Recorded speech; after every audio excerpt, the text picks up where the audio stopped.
Madam hi అమ్మా, ఈరోజు ఏం డౌట్? మేడం హెయిర్ అంతా ఫ్రీజీగా అయిపోతుంది మేడం. మాయిశ్చరైజింగ్గా ఉండడానికి కొన్ని టిప్స్ చెప్పండి మేడం. ఓకే. సో మనకు వింటర్ సీజన్ వచ్చిందంటే ఆటోమేటిక్గా ఫ్రీజినెస్ అన్నది వస్తుంది. బికాస్ ఆఫ్ ఏంటంటే ఆ చలి గాలి వల్ల మనకు అట్లాంటిది వస్తూ ఉంటుంది అనమాట. సో కంపల్సరీ మీరు వారానికి 3 టైమ్స్ ఆయిల్ మసాజ్ అన్నది చేసుకోండి. అది హాట్ ఆయిల్ థెరపీ చేసుకోండి. ఎంత టైం ఉంచుకుంటారు అన్నది మీ చూసింగ్, అదేం పెద్ద ప్రాబ్లం లేదు. 1 అవర్ 2 అవర్స్ 3 అవర్స్ అన్నది ప్రాబ్లం అయితే ఏం లేదు. కానీ ఆయిల్ మసాజ్ అనేది కంపల్సరీ చేసుకోవడం వల్ల కొంచెం హైడ్రేషన్ ఉంటుంది హెయిర్కి. అది కూడా వేడి చేసి మాత్రమే చేసుకుంటే ఇంకా మంచి రిజల్ట్ వచ్చి బ్లడ్ సర్క్యులేషన్ అనేది బాగా డెవలప్ అవుతుంది.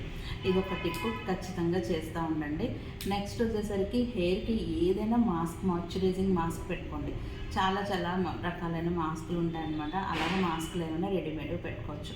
లేదు మేడం మేము రెడీమేడ్ పెట్టము, మాకు హోమ్ రెమెడీ ఏమైనా చెప్పండి ఇంట్లో చేసుకునేలాగా అని అనుకుంటారా, మీరు ఎగ్ వైట్ అన్నది చాలా మంచి రిజల్ట్ వస్తుంది మాయిశ్చరైజింగ్ విషయంలో.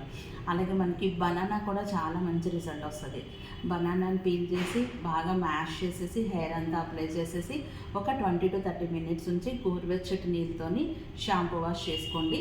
కొంచెం అది గ్రీజినెస్ ఎక్కువ ఉండడం వల్ల బేగా హెయిర్ నుంచి వాష్ అవుట్ అవ్వదు. కొంచెం వెడల్పు కోంబ్ ఏదైనా తీసుకొని కోంబ్ చేసుకుంటూ కూడా మీరు వాష్ చేసుకున్నారంటే ఆటోమేటిక్గా మంచి మాయిశ్చరైజింగ్ ఉంటుంది. Thank you madam. Like, share, comment and subscribe to Sri Siddhis Beauty Clinic and Institute near 3 Dams Junction, Vizianagaram. Thank you.